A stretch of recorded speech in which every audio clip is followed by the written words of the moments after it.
একজন পুরুষ যদি 4 জনকে খুশি করে জান্নাতি। কজন কজন? একজন পুরুষ 4 জনকে খুশি করলে জান্নাতি, একজন নারী 3 জনকে খুশি করলে জান্নাতি। পুরুষ তুমি 4 জন কাকে খুশি করবে? 1 নাম্বার পুরুষ তুমি তোমার রব আল্লাহকে খুশি করো, অর্থাৎ কোরআন মোতাবেক জীবন যাপন করো। 2 নাম্বার পুরুষ তুমি তোমার নবীকে খুশি করো, নবীর সুন্নাহ হাদিস মোতাবেক জীবন যাপন করো। 3 নাম্বার পুরুষ তুমি তোমার জন্মদাতা বাপকে খুশি করো। 4 নাম্বার পুরুষ পেটে ধরা মাকে তুমি খুশি করো। জান্নাত খুঁজতে মসজিদে গিয়েছো বাবা, আল্লাহর নবী বলেন জান্নাত মসজিদে পাবিনি, পাবি তুই কোথায়? ইন্নাল জান্নাতা তাহতা কদামিল উম্মাহাত, জান্নাত তোর বাপ আর মায়ের পায়ের তলায়। শুনে নিন মা বোনেরা, রাগ করবেন না, রেগে যাবেন না কেউ। হয়তো বলবেন যে উনি পুরুষ বলে পুরুষদের টেনে বলছেন না। মা তার ছেলেকে কত দূর তুলতে পারে জানেন? এত দূর।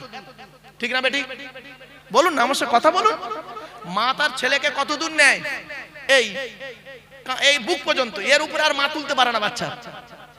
আর বাপ তার ছেলেকে কোথায় নেয়?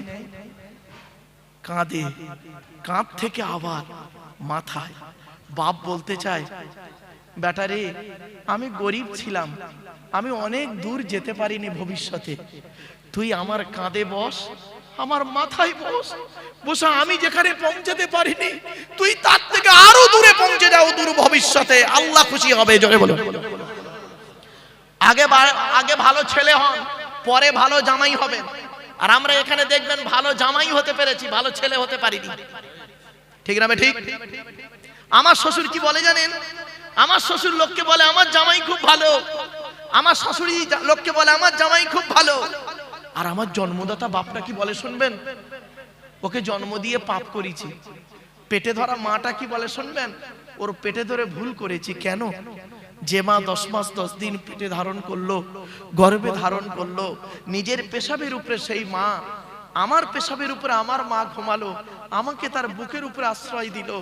যে মা রাতকে দিন, দিনকে রাত করে খাটলো, আর যে বাপ মাঠে খেটে খেটে মাথার ঘামকে পায়ে ফেলে নিজের মুখের আহার কেটে খাইয়ে মানুষ করলো, সেই বাম্মার জন্য আপনি কি করেছেন? বাপ চলে গেছে, মা চলে গেছে। আমি আপনাদেরকে একটা প্রশ্ন করব, কেউ রেগে যাবেন না, দয়া করে একবার হাতটা তুলবেন কাদের বাম্মা মারা গেছে, অথবা বাম মারা গেছে, অথবা মা মারা গেছে, অথবা বাম্মা দুজনে মারা গেছে। হাত তুলুন। লজ্জা করছেন কেন? বাম্মা মরে গেছে, হাত তুলতে লজ্জা? নামান নামান নামান। আমিও আপনাদের মধ্যে একজন পিতামাতা হারা সন্তান। 2019 সালে অক্টোবর মাসের 3 তারিখ শুক্রবার 5:30টার সময় আমি আমার বাপকে হারিয়েছি। 2023 সালে জুন মাসের 28 তারিখ বৃহস্পতিবার বকরা ঈদের দিন বেলা 11:30টার সময় আমি আমার মাকে হারিয়েছি। আমি আমার বাপের এবং মায়ের জানাজা আমি পড়িয়েছি। এই পৃথিবীর জমিনের আমার মরা বাম্মার মুখ পৃথিবীর শেষ লোকটা যে দেখেছে, পৃথিবীর শেষ লোক যে দেখেছে আমার মরা বাম্মার মুখ, সে হলাম আমি। কারণ আমি কবরে নেমেছিলাম মাথার দিকে। আমি জীবনের শেষবারে দেখে মরা বাম্মার মুখ দেখে শরীয়ত মোতাবেক কাফনটা ঢেকে দিলাম। শুনে নিন, আপনারাও আপনাদের বাম্মার শেষবারে দেখেছিলেন মরা মুখটা, দেখেননি? সত্যি কথা বলুন, এখানে বসে দাঁড়িয়ে যারা মিথ্যা বলবেন না দয়া করে। মরা বাম্মাকে যে ওই যে মাটি দিয়ে চলে এলেন, আসার পরে আজ পর্যন্ত কোনোদিন পৃথিবীর কোনো ব্যক্তিকে অন্তর থেকে আব্বা বা মা বলে ডাকতে পেরেছেন?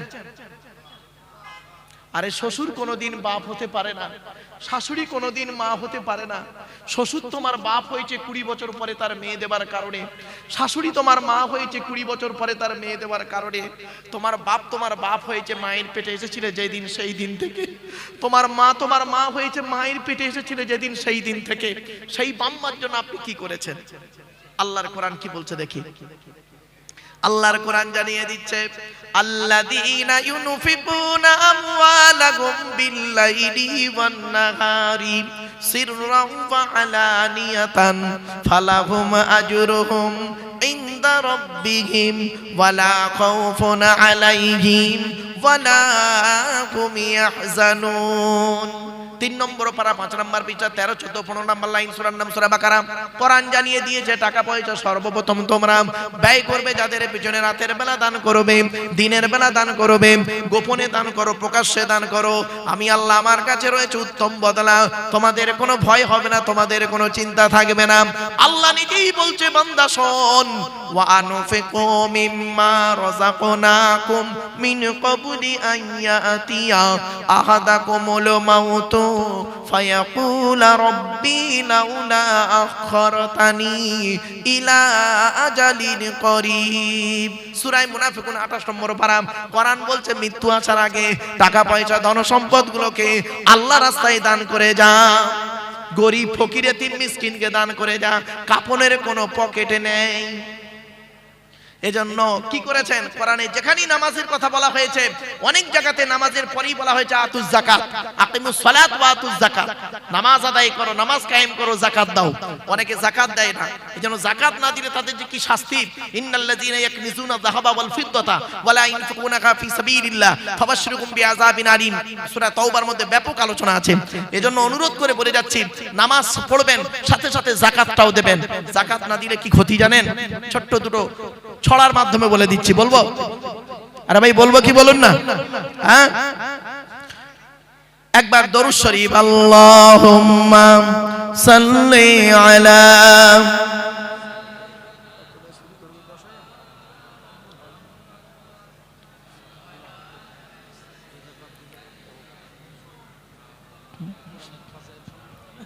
আমার বাপেরা শুনে রেখে দিন।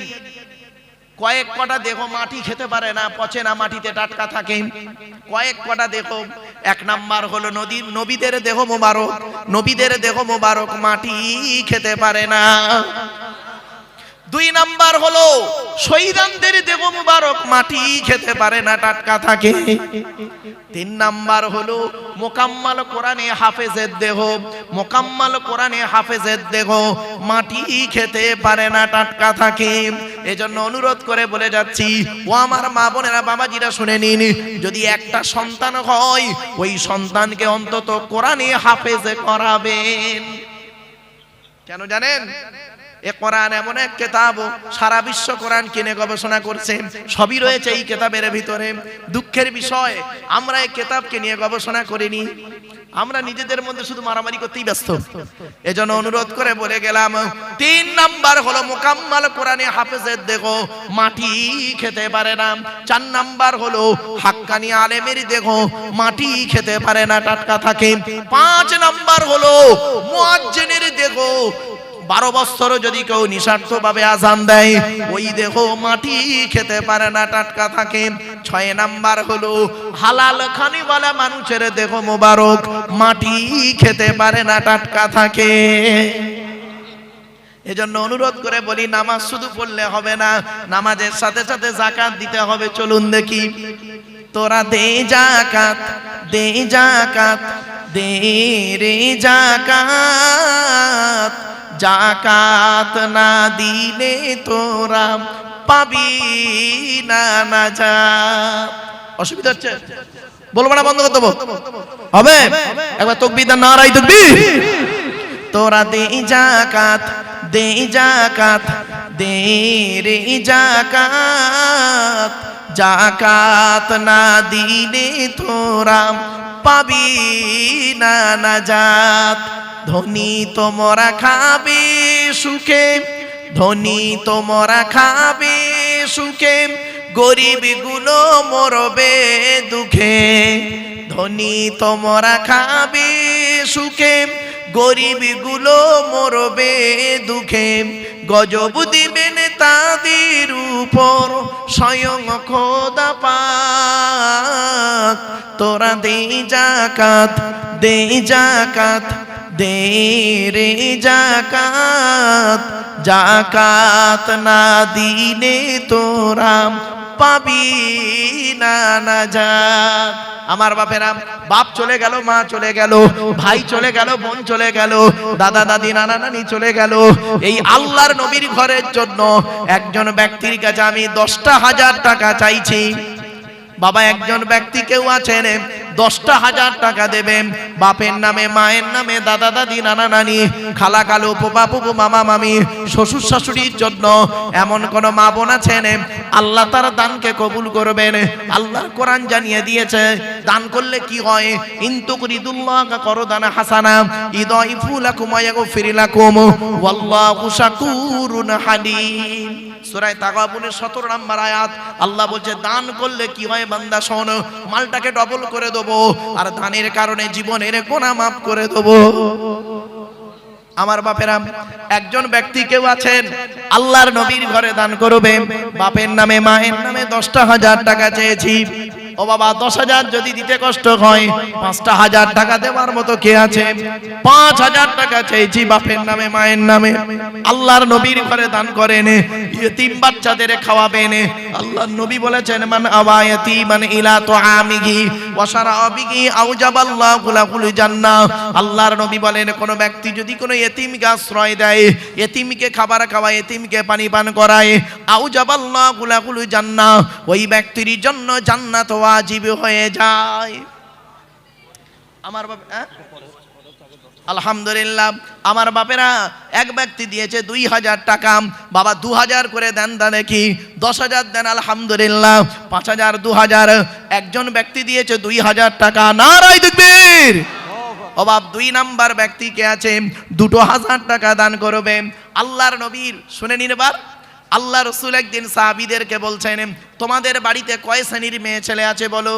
আল্লাহ রাসূলের সাহাবীরা বললেন ইয়া রাসূলুল্লাহ, আমাদের বাড়িতে 4 শ্রেণীর মেয়ে ছেলে আছে। আগেই আপনাদের বলেছিলাম একজন পুরুষ 4 জনকে খুশি করলে জান্নাতি, একজন নারী 3 জনকে খুশি করলে জান্নাতি। ও নারী, আমার মায়েরা বোনেরা শুনে রেখে দিন, 1 নাম্বার নারী, তুমি তোমার রব আল্লাহকে খুশি করো, অর্থাৎ কোরআন মোতাবেক জীবন যাপন করো। 2 নাম্বার নারী, তুমি তোমার নবীকে খুশি করো, নবীর হাদিস সুন্নাহ মোতাবেক জীবন যাপন করো। 3 নাম্বার নারী, হকের উপরে তুমি তোমার স্বামীকে খুশি করো, তুমি হলে জান্নাতি নারী। এজন্য অনুরোধ করি বলে যাচ্ছি, আল্লাহর নবী সাহাবীদের বললেন তোমাদের বাড়িতে কয় শ্রেণীর মেয়ে ছেলে আছে বলো? সাহাবীরা বললেন আমাদের বাড়িতে 4 শ্রেণীর মেয়ে ছেলে আছে। কয় শ্রেণীর? 4 শ্রেণীর মেয়ে। কে কে? 1 নাম্বার মা, বোন, মেয়ে, বউ। মা, বোন, মেয়ে, বউ। আল্লাহ নবী বললেন তোমরা কি করে বুঝবে এই 4 শ্রেণীর মেয়ে ছেলে জান্নাতে যাবে না জাহান্নামে যাবে? সঙ্গে সঙ্গে সাহাবীরা বললেন এটা তো অসম্ভব। আল্লাহর নবী বললেন শোনো, যে সমস্ত নারীদের মধ্যে কমসে কম 6টা অভ্যাস পাবে। কটা? যে সমস্ত নারীদের মধ্যে কমসে কম 6টা অভ্যাস থাকবে, ওই নারী যত নামাজ পড়ুক, রোজা রাখুক, ওই নারীকে কিয়ামতের মাঠে আল্লাহ জবাব নেবে, কঠিন আযাব হবে। 1 নাম্বার কি? ওই নারীর প্রতি আল্লাহর গজব পড়বে যে নারী নামাজ পড়ে রোজা রেখে স্বামীর সঙ্গে কথা বলে মেজাজ দিয়ে।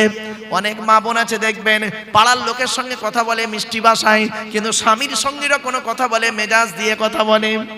2 নাম্বার হলো ওই নারীর প্রতি আল্লাহর গজব, আল্লাহর লানত, যে নারী স্বামীর দুর্নাম বদনাম অন্যের কাছে করে বেড়ায়। 3 নাম্বার হলো ওই নারীর প্রতি আল্লাহর গজব, লানত, যে মেয়ে ছেলে স্বামী থাকতে অন্য পুরুষের সঙ্গে পরকীয়ায় লিপ্ত হয়। 4 নাম্বার হলো ওই নারীর প্রতি আল্লাহর গজব, যে নারী বিনা কারণে স্বামীর বিছানা ছেড়ে দিয়ে অন্য বিছানায় রাত কাটায়। 4 নাম্বার হলো 5 নাম্বার হলো ওই নারীর প্রতি আল্লাহর গজব পড়বে যে নারী স্বামীর পরিবারের সঙ্গে খারাপ আচরণ করে।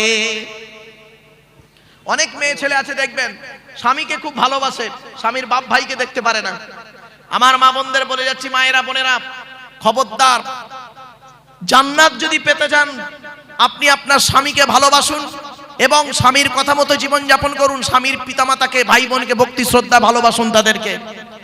রাসূল বললেন ওই নারীর প্রতি আল্লাহর লানত গজব যে নারী স্বামীর পরিবারের সঙ্গে খারাপ আচরণ করে। 6 নাম্বার হলো ওই নারীর প্রতি আল্লাহর গজব যে নারী তার স্বামীকে বলে তোমার সঙ্গে বিয়ে হয়ে আমার জীবন নষ্ট হয়ে গেছে, আমার মতো মেয়ে বলে তুমি পার হয়ে গেলে, অন্য কেউ হলে বুঝতে পারতে। খবরদার মা বোন এই কথা বলবেন না। জন্ম মৃত্যু বিবাহ সবই আল্লাহর হাত, ঠিক না ঠিক? এজন্য আপনাদের কাছে 2 নাম্বার ব্যক্তির জন্য চেয়েছিলাম 2,000 টাকা।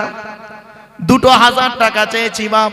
একজন কোনো ব্যক্তি নেই বাপের নামে মায়ের নামে দাদা দাদি নানা নানি খালা খালু ফুপা ফুপু মামা মামি শ্বশুর শাশুড়ির নামে একটু দয়া করে মেহেরবানি করে হাতটা তুলুন না বাপ 2000 টাকা দেবেন আল্লাহর নবীর ঘরে এ দান কোনোদিনই বিফলে যাবে না দুনিয়াতে তোর কত বাড়ি ছিল অনেক টাকা কড়ি দুনিয়াতে তোর কত বাড়ি ছিল অনেক টাকা কড়ি আখিরাতে দেখবি গিয়ে আখিরাতে দেখবি গিয়ে শুধুই খালি হাত তোরা দে যাকাত দে যাকাত দে রে যাকাত যাকাত না দিলে তোরা পাবি না নাজাত যাকাত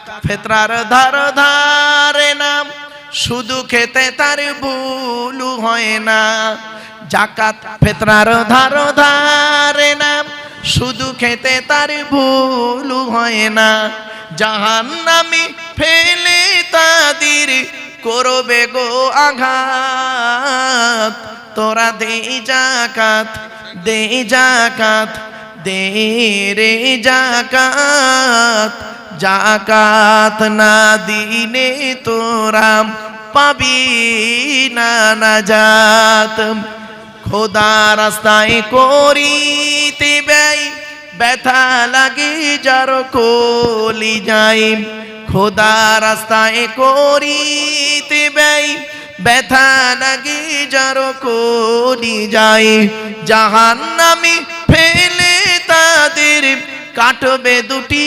হাত তোরা দে যাকাত দে যাকাত দে রে যাকাত যাকাত না দিলে তোরা পাবি না নাজাত নামাজ রোজা যে করে না খোদার হুকুম সে মানে না নামাজ রোজা যে করে না খোদার হুকুম সে মানে না খোদার হুকুম না মানিলে আছে রে বিপদ তোরা দে যাকাত দে যাকাত দে রে যাকাত যাকাত না দিলে তোরা পাবি না নাজাত বাপেরা বাপের নামে মায়ের নামে